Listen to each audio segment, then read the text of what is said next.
Hi everyone, this is Jessica Hatch with Hatch Editorial Services coming to you with what to do after NaNoWriMo ends. I'm recording this for you in mid-December.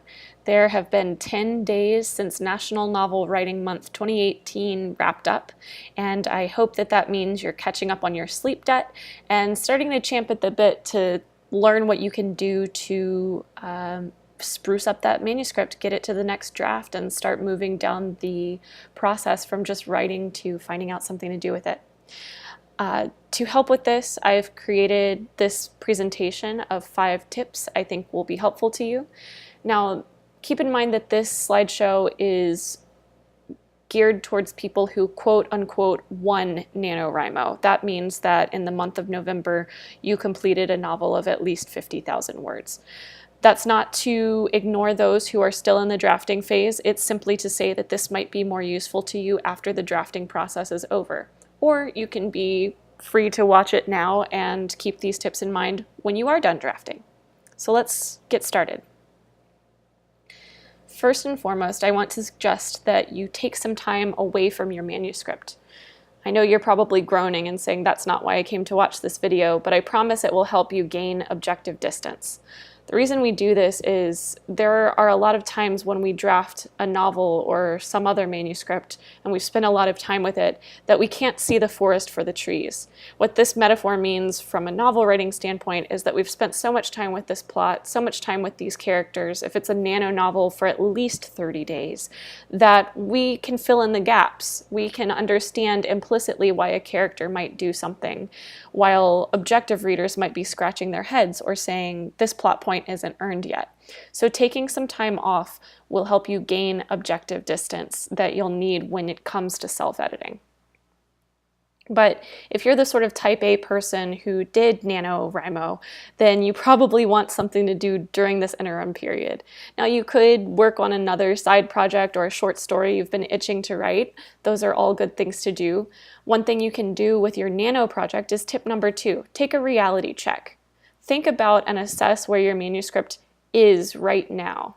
Without opening it up and tempting yourself to get started editing, just think vaguely in general terms. How many times do you remember writing TK, meaning to come, or something like there will be a fight scene here, there will be a dramatic breakup, or something else that I really don't want to write at 2 in the morning on November 27th?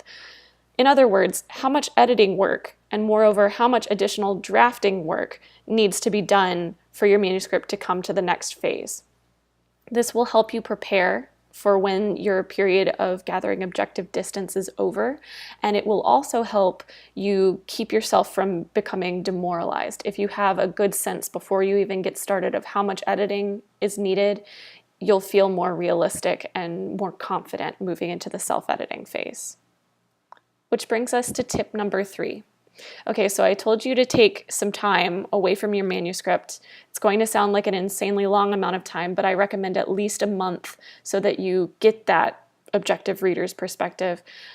And on day 30, as I'm sure a bunch of you type A people will be doing, you will be opening up that manuscript. The first thing I think you should do is read through and take notes on your manuscript. And your note-taking will involve what you notice that feels funny to you. What plot points and character revelations don't feel earned now that you're reading through it with the eyes of an objective reader? By feel earned, I mean that feeling you've gotten if you're ever watching a movie or reading a book and you say, I don't believe that that would happen. That doesn't mean that it's a bad plot, because the most outlandish plots can be fantastic. What it means is that the creator of that book or that movie has not built up enough literary facts, has not presented their case as a literary lawyer, or has not done some other bit of narrative building that you needed to suspend your disbelief as a reader.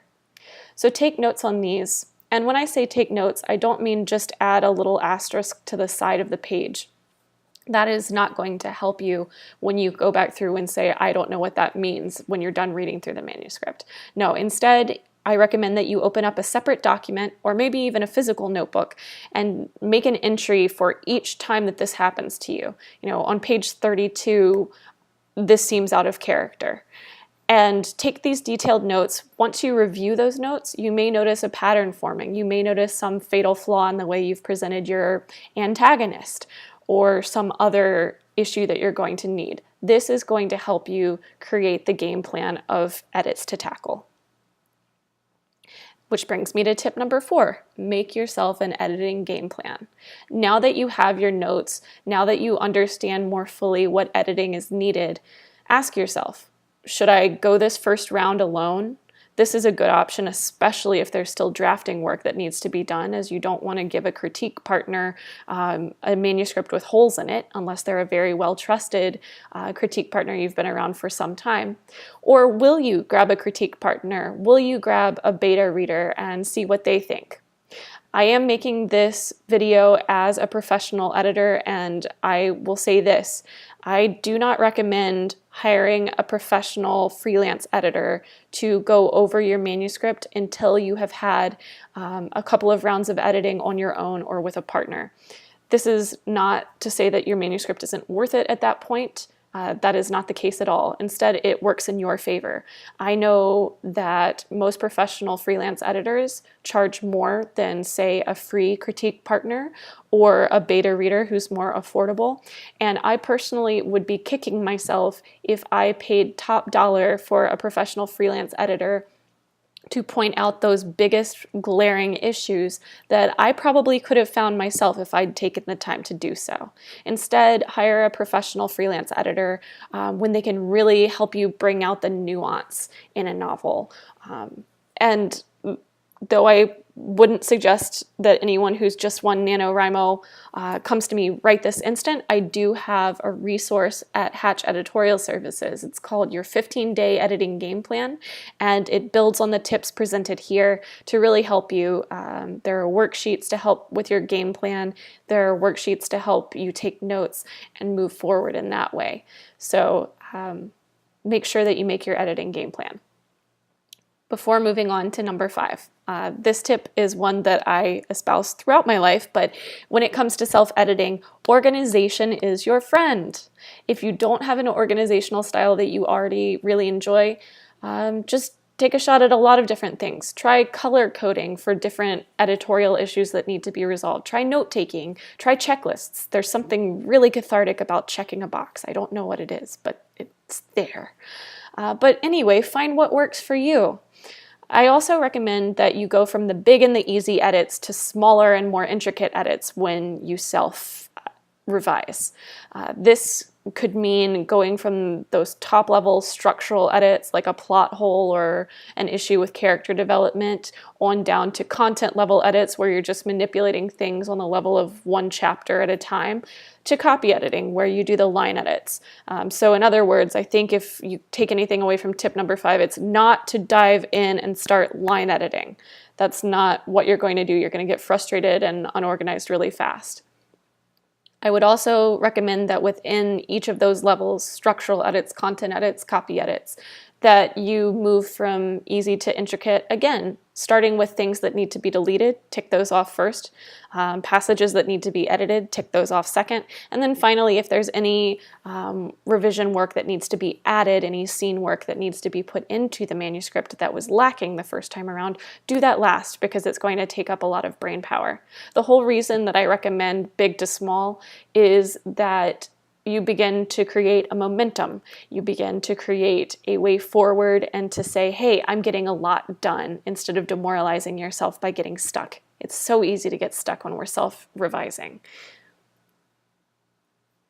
Well, that's about it for my 5 tips on what to do now that Nano is over. If you have any questions or comments, maybe some self-editing tips that I've neglected that worked well for you, I want to hear them and share them with your peers. So say hello to me at jessica@hatch-books.com.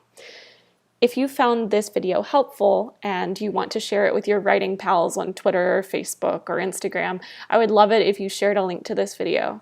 I would thank you for that. And then finally, a friendly reminder that your 15-day editing game plan is available along with a bunch of other fun editing and writing resources at hatch-books.com/resources. Some are free, some cost a little money, but I hope they're all helpful to you. And finally, I want to thank you for watching.